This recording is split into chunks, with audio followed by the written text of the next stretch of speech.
खरें म्हळ्यार हायकोर्टांत ज्यो याचिका पाविल्ल्यो ती हायकोर्टाक एक उत्तम संद आशिल्ली.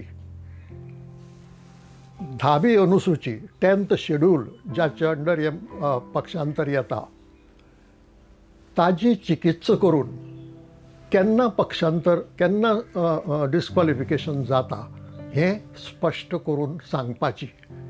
तें मार्गदर्शन फुडल्या आमदारांकय बऱ्याक पडटलें आशिल्लें आनी घडये ताका लागून पक्षांतराक थोडोसो आळाबंदय पडटलो आशिल्लो, पूण तशें घडूंक ना.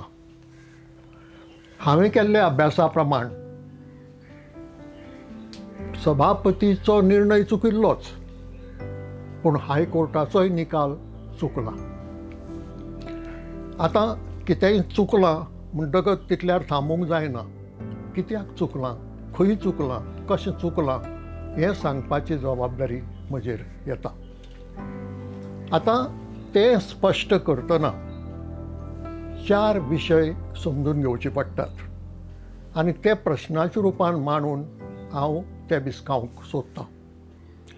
पयलो प्रश्न, हो कायदो म्हणजे 10वी अनुसूची वा 10th शेड्यूल कित्याक आयलें आनी ताचो हावेस कितें.